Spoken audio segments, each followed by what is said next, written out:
This video only contains content from Risk of Rain 2 and Risk of Rain 2 Survivors of the Void. Any and all DLCs released after are just scary dreams and are not real. Have you ever tried a game where it takes 200% of your attention, yet you still don't know what the fuck is going on? Then play Risk of Rain 2, a game where you shoot, slash, fist, magic, or saw your way through the game. Kidding aside, Risk of Rain 2 is a roguelike game that embodies what a 3-dimensional roguelike should be. I can hear your typing hands already. But have you ever looked at the catalog of roguelike games? The majority of them are 2D sprite games like Enter the Gungeon, Dead Cells, Binding of Isaac, and Slay the Spire. The 3D games on this genre utilize roguelike elements but are not roguelike games. Wandering Waves, for example, use roguelike elements for their Elusive Realm minigame. But we're getting away from the point. Risk of Rain 2 is one of the best, if not the best implementation of the roguelike genre in 3D. The pacing is fast, the challenges are hard, the enemies can filter you if you build wrong. The items, chef's kiss. So, let's begin with. The pacing of this game can be summarized in one word: fast. So fast that by the time you reach the middle of your run, you won't know what the hell is happening and why it's happening. Let me give you an example. This is World 5. You just finished World 4, and would you look at that? 15 enemies that can potentially insta-kill you. From Elder Lemurians to those goddamn bells that one-shot you to oblivion.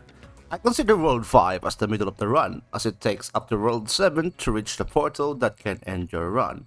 And generally speaking, in my experience, World 5 becomes a filter whatever you do, as unique variants can now spawn and your difficulty continues to rise up. Oh, have I not mentioned this giant impending bar at the top right? Yeah, that's basically a consistently running difficulty scale.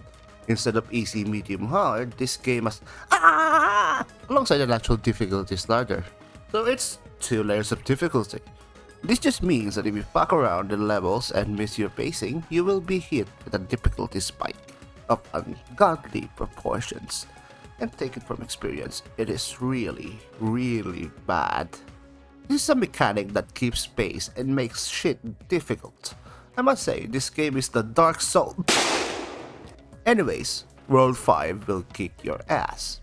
Genuinely. Even if you min-max with the Artifact of Command or got insanely lucky with items, World 5 and beyond will be the filter to end your run.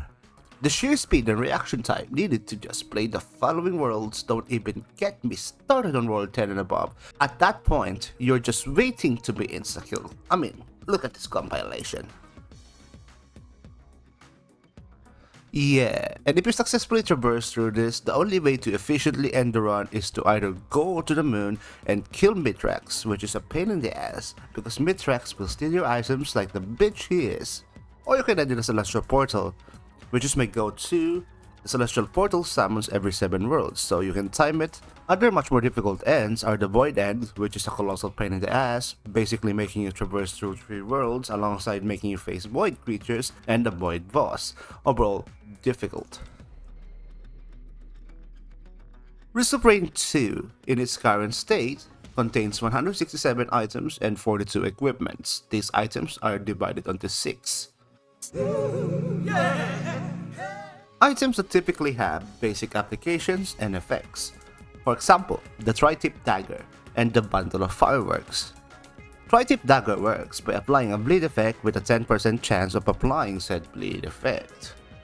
This effect stacks with no loss, meaning that 10 Tri-Tip Dagger equates to a 100% bleed chance, making the Tri-Tip Dagger a simple yet very stackable item. This is especially the case for survivors such as Huntress or Commando, with rapid fire or multiple shots in their attacks. Let's move on to the Bundle of Fireworks, a gimmick item that with the right build and stacks can wipe out the map by opening a coin chest. As the Bundle of Fireworks has the effect to release fireworks that home into the enemy and apply and stack all orb effects. With the right build, you can just fireworks your way even into the late game. Items that have a semi-complex mechanic that can chain well with each other. For example, Will-O-Wisp will cause an explosion of the enemy upon death.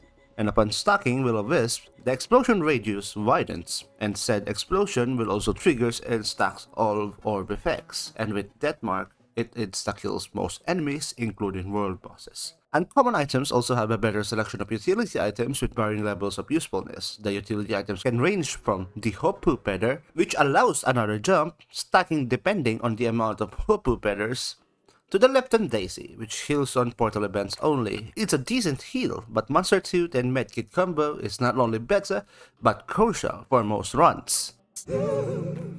Red items or legendary items, compared to the green or uncommon item, provide a significant stat boost or a unique effect.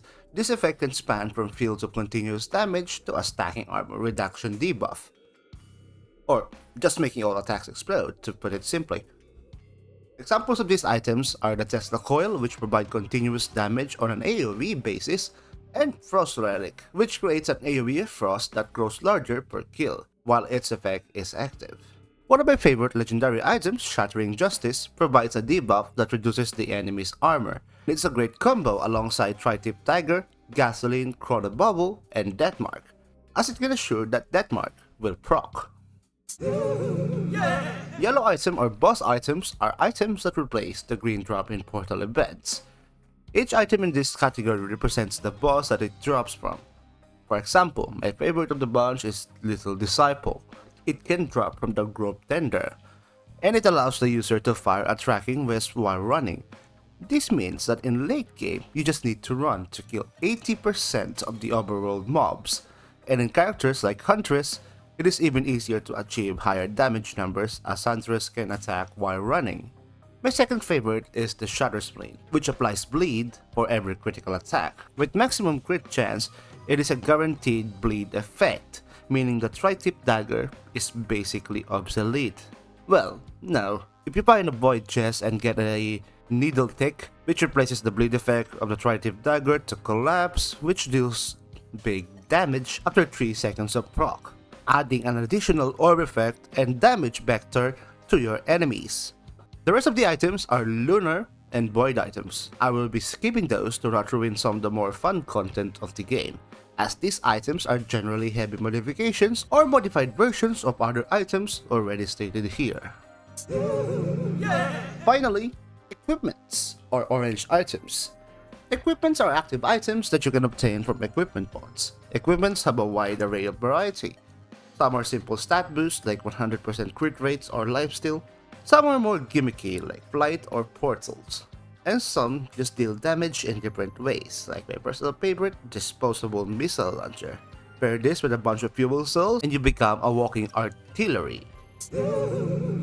Now let's move on to the survivors that you will be playing as. For this section, I would not go deep with their abilities, just general playstyles, as gameplay mechanics for these survivors are unique to each of them, having varied playstyles and gameplay combination.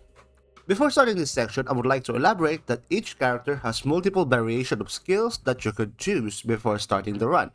These skills change the pace or the type of gameplay they provide by altering elements of the skill while retaining its fundamental form.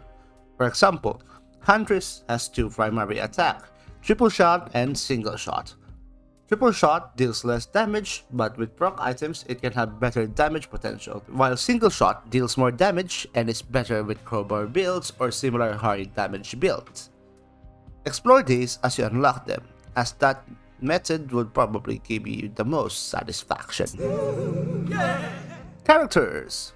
First and foremost is the main character, the dude with the most official representation, Commando.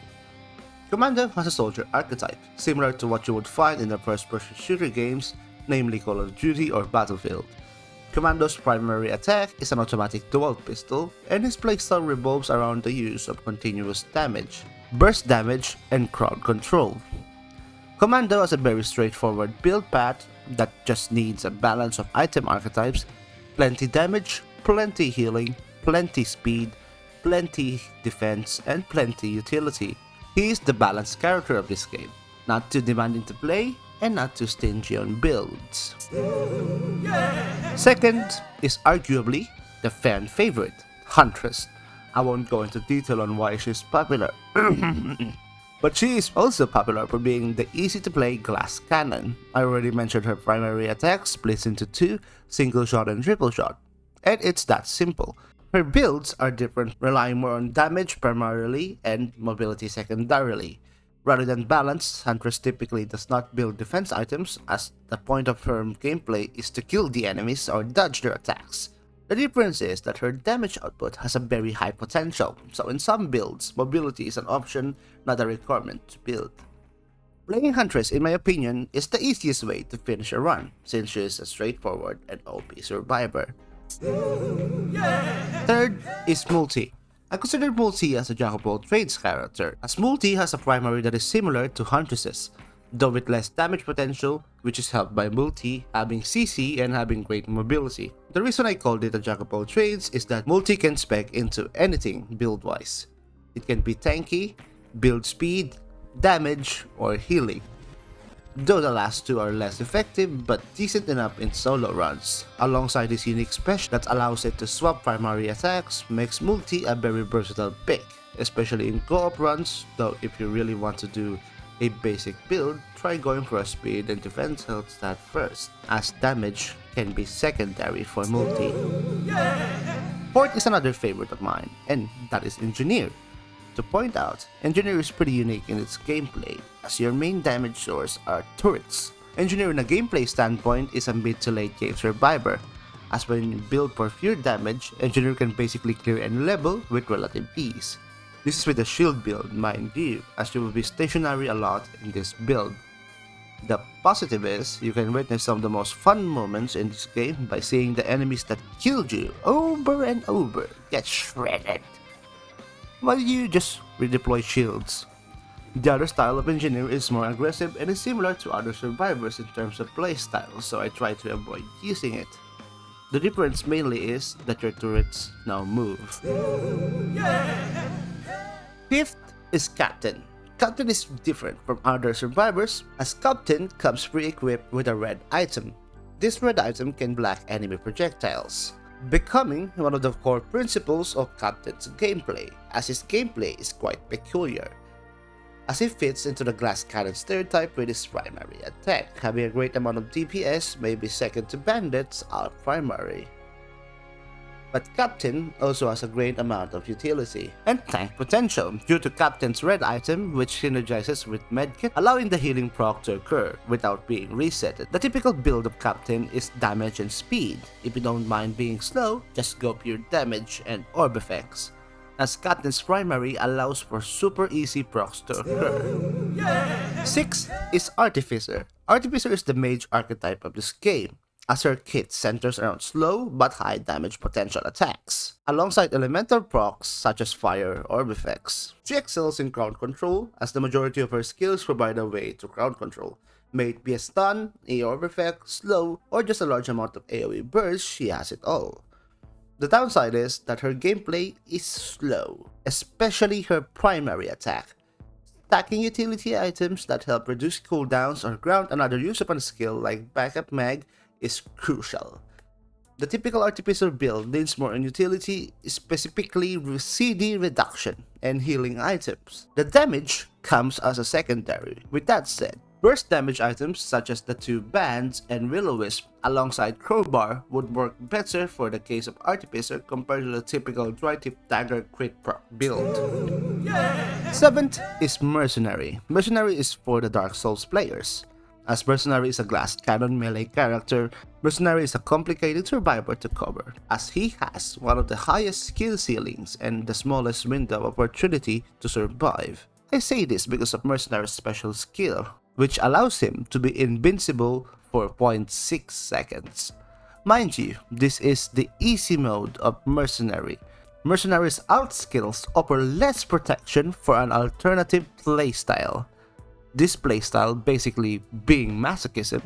The fun part about playing Mercenary comes from the insane dopamine rush that you will have in the duration of your playthrough, to the point that you will just stare at your screen for 5 minutes after you die on a run or end a run. To even finish a run, build broken damage items similar to Huntress but with HP and defensive items instead of speed. as Mercenary has enough utility to power through with minimal speed items. 8 is Acrid, the best boy. Acrid is a berserker archetype of this game. To play Acrid, you just need to head empty and just jump and deal damage. It's that simple. Acrid is a good combination of sustained and burst damage. This damage comes in two flavors, poison and blight. It's basically a bleed and burn effect, though separate from bleed and burn, meaning that stacking orb effects is the way to go for this character. The typical Acrid build is composed of healing items and utility items, then stacking orb effects, as Acrid's own effects can hold out for at least 3 stages, so that's enough time to build damage or stack more orb effects. If you did this, you could just jump in and sustain to your heart's content. 9th is Loader. Loader is basically Acrid, but instead of damage, you just tank. And instead of jumping, you hook in and latch to the enemy like an undying parasite. Loader's main jig is that every attack he does generates a barrier that absorbs damage, alongside his hook that allows you to just latch into whatever you hit, a wall, a boss, a random wisp, anything, and this allows you to just beat the living shit out of your enemy. The safe build for Loader is a balanced build of utility, defensive, and damage items. With the priority to shield and orb effect items, as well as Leech Seed, this build can sustain you with Loader for the entire game with decent damage. 10th is Bandit. Bandit is an assassin stereotype and has the highest damage shielding in my opinion in this game. He crits when you hit the back of the enemy, goes invis, has an ult that infinitely scales damage. What else do we have? Ah, yes, Hemorrhage. The only orb effect that can melt World 20 bosses with 5 procs. As the stereotype suggests, Bandit is a high-risk, high-reward character, needing you to have good reaction times to escape enemies, especially projectiles. Bandit is another burst character with a similar build paths to Huntress, the main difference being that Bandit is typically played close range and aggressive. The safe Bandit build is a bunch of backup mags and speed items, and Hemorrhage can basically just kill without any other items. The rest of the build is your oyster to decorate. 11th is Heretic. Heretic is the weirdest one of all the survivors, as you cannot pick Heretic on the fly. You need to collect lunar items that permanently modify your survivor in itself. Once you collect the 4 lunar items needed to transform into Heretic, then you transform into Heretic. And honestly, let me be real for a second, Heretic is one of the most fun survivors out there. Heretic uses a pretty standard build and does require a bit of skill to play. In the skill to fun ratio, I'd say Heretic is in the medium skill, high fun category. I can't really say much about Heretic without spoiling the fun, but don't buy Shake Glass on Heretic, it's gonna make the game like 30% harder. 12 is the last non-DLC character, Rex. Rex has the weirdest scaling of all the survivors here, as the method to obtain Rex is a delivery mission that devoids you of your equipment slot and requires you to play safe, as it has a damage limit. If that damage threshold is met, it explodes and kills you 9.5 times out of 10. But if you manage to finish this challenge, then Rex is yours, and honestly, the most unique out of all the survivors in terms of gameplay, Rex is the sacrifice stereotype, meaning that Rex will sacrifice health for damage. With that said, Rex has one of the most useful crowd control setups. Rex can tangle, drain, and damage enemies just from one special skill. Rex primary is also similar to Huntress's alternative primary, making builds like orb effects, stacking, or constant heal builds pretty good for Rex. The Keepers of the Void brought us 2 survivors. First is Railgunner, the official sniper of Risk of Rain 2. And I don't mean a subclass sniper, I mean a full-fledged sniper die sniper. Railgunner is unique as her normal primary is a low damage homing ball of rapid fire projectile. The only thing about it is that it's dog shit in 90% of normal builds. And you need the secondary, which is a choice of bolt action or semi-automatic sniper. And that's about it. The rest of the skills are mines, which is pretty great for traversal, and nothing else. And finally, the special skill. which either makes you one-shot the enemy or tickle the enemy with some shaved ice. A normal build is just crowbar, never use primary, then will-o-wisp, and finally, the two bands. It's basically a one-shot every shot with this build. Second and last for this video, Void Fiend. Void Fiend unlocks when you clear the Void Dimension, which is also a way to end the game. Although more difficult, like substantially more difficult. Void Fiend runs like Commando but Void Corrupted, and uses a transformation system that amplifies the damage of skills in the detriment of your health. But don't fret, it's a gimmick, not a feature like Rex. Void Fiend has a built-in heal. It's straight out of a JRPG with the cast time and shit. Void Fiend requires balance, basically adding another layer of complexity in an already complex character. The base mode is a sniper, hybrid sustain, and the corrupted version is a short-range burst damage dealer. Enemies! Let me tell you, the enemies of this game don't play around. There ain't no enemies in the field that spares you. Not the Beetle, not the Lemurians, not the Wisp. Especially not these goddamn bells. Do you know how many runs ended because of the wrong time jump alongside these bells? More than my sanity could handle. And you know what? I have 2,000 hours on this goddamn mind torture device. I would rather fight teleporter bosses than these bell fucks. Except Grandparent, don't even get me started on Grandparent. Grandparent, even with perfect gear, can melt you. Either hit the damage check or get filtered like the bitch you are. Back on topic, too much hate on that one. What I'm trying to say is, the enemies in this game will spare no one, and each of them have unique ways on fucking you. Either by getting lasered by lesser wisp, or hemorrhaged by the Imp Overlord. Or you know what? Get smited by the overloaded magma worm. Like, obliterated. Moving on. You prioritize flying enemies if you're playing a range survivor. If melee, try to get a ukulele or will-o-wisp. If not, at least gasoline for that AoE damage.